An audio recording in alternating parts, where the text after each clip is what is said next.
you want to just give an opening statement just about the game, at least about your Yeah, usually I like to look at this. team And- finished off the game? Yeah, I knew we had 8 turnovers at half, but that's clearly the most turnovers we've had in a whole season, 20. We average about 11 and a half, even though we play fast. So, that's a little scary going into a game against Stack for sure. They probably saw those plays, and maybe that'll get us focused that it's going to come triple the way that one was. But we did shoot well. We did our regular thing on the glass. This team has been the most incredible rebounding team I've ever seen in the NE10, led by a 6'1" guy who can't dunk, who led the league in D rebounds per game. And this guy's getting double doubles, and he thinks he's 6'4", but he's only 6'3". So we are old, so we have some physicality, but the rebounding thing this year has been surprisingly terrific. So we got to keep going, hopefully. Zach, what about for you? Was something you saw today, something you just kind of feeling it to start things up, shooting 5 for 8 from 3 and 7 for 15 overall? Just one of those games? Yeah, well, I mean, they were a really physical team, and I think that was definitely a challenge for us today was we had to really control the backboard because they were the most comparable team to us on the rebounding, and us being undersized, it definitely was a challenge. So I think that was the biggest takeaway for me from the game. For either one of you, Colton Lawrence, again, battling injuries throughout the season, makes the 2 huge shots. I mean, were you like breathing a sigh of relief at that point? Yeah, I mean, it certainly created some separation. Colton's a real talented guy. He's had one of the more difficult careers. I think if he had been healthy throughout, he'd be between 1,500 and 2,000 points, and unfortunately he hasn't been. So it's really a nice feeling to root for him, and you saw him getting excited that he made big plays. It was also huge that Brian, cares so much, and he knows he made a mistake. Not only did he lose the ball, but then he bumped into Brandon Powell and created that situation, and then Zach fouled another guy while he was on offense. So for Brian to hit a big shot after Colton's 2 was also big, I thought, for the team. They were all very happy for Brian. The other thing I'm looking at here is, we've been a good offensive team all year long. We've worked really hard to try to get our defense to catch up to it. And the last 10 games, now 11 games, we're holding opponents under 40% from the field while we're shooting 50 and 50. I think if we hadn't turned the ball over so much, that's the combination that we need at this point when all the real good teams are the only ones left. And that's what we're going to need to do. Obviously, the big thing in the next game is if we turn it over a lot like the other 2 teams, it's going to be trouble for us. And what about just the support off the bench for Emma Bolino Perez coming in, giving you 5 for 6 from the field? He made his first 5 shots and just providing that lift when there was some foul trouble questions, from your posts. Absolutely. We've kind of played a 2-headed monster at the 5 spot, and Pete is an exceptional defender, and both Pete and Adria are really good offensive teammates, but Adria is more of a scorer. And when he gives us that bounce coming in off the bench, it helps a lot. We went back putting Colton in the starting lineup, that he's healthier now because we want to maximize the minutes of the guys who can explode.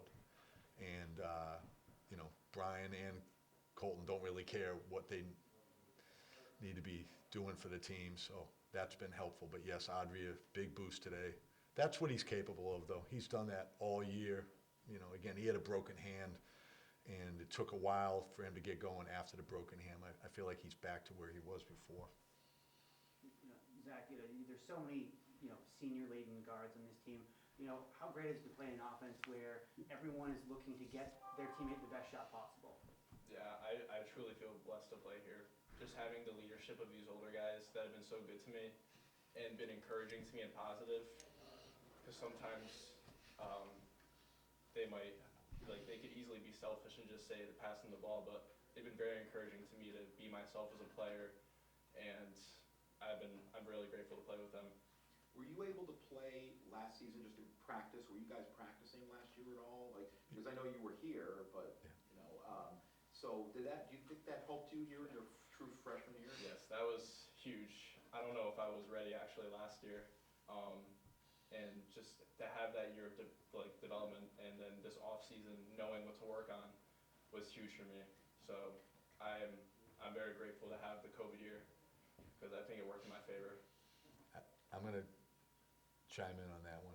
It was a real choppy year for Zach last year, trying to become what he could become. And none of us thought it was going to go from that to explode into this, and it's all credit to him. The other thing is this group and the leadership that he's talking about. You guys can imagine, but you really cannot imagine what it's like to wear a mask every single day, with each other in the gym and in the weight room. Not once did we ever do anything last year without a mask on, to try to read each other and communicate with each other and to not have any games also. So, but this group is that group that can tackle something like that. And for them to help a guy like this along, who's obviously on his way to being pretty terrific for us, I think was a big part of this story. Does that experience that you have, you talk about, we know there's so many experienced players on the roster, does that translate, without even talking about it, at the spot at the end of regulation, when now you found yourself in a position where pace has all the momentum, you got to face another 5 minutes, and the pressure's on you now? Is that something that collectively you bring together, or is it just known amongst everybody else? Hey, let's just do what we do and get back to our normal stuff, and we'll be fine. Yeah, no, that's good, Steve. I was waiting for them when they came to the huddle. I was gonna jump them if I thought they looked feeling sorry for themselves. Not one guy needed it. Like, we just were ready to roll right away, and that's who they are, and that's even who he is. Like, he's not afraid of the moment, as you saw tonight. And a lot of it is due with our older guys. Whatever year they are, they're in graduate school. And even the group right behind them, Adria and Mason and Brian, they're just veterans that understand, and they had to move on. They had no choice. You know, you try to say something to them, like, what if we just came back down 10 and we sent it into overtime, but you really can't talk them into that. They got to do it themselves. Or did you have a feeling at that point that, because you faced a lot of close games and a lot of situations during the year where you've had overtime games, like you had a post and a few other situations, close games, but now you're in the point where you've had a great season and yet it's hanging in the balance. Yeah, I mean, is that different at all, or knowing that you might be facing the end of the season, or is it just, this is going to reveal our character and not build it? no, that was going to be the all-time most difficult loss to ever finish your careers with if they lost in regulation. I'm not going to fool you. They knew it, and so that's the mental toughness that they needed to have. They tried to achieve instead of worried about losing. But I mean, those were weird. You weren't in here before, Steve, but those were weird plays. We're getting pressed, and we're fouling them when they stole the ball or almost stole the ball, and they were just awkward situations that we bumped into them. And you like to think that those plays aren't made by us very often, but in the end, they're made by everybody at times. So we're very fortunate. We know it to move on, and we're happy about it. Thanks, guys. Yeah, thank you. It's nice having you guys on the work today, man, together. It was a pleasure. A great game to call. Yeah, just tell Zach you're playing pace again. I was just gonna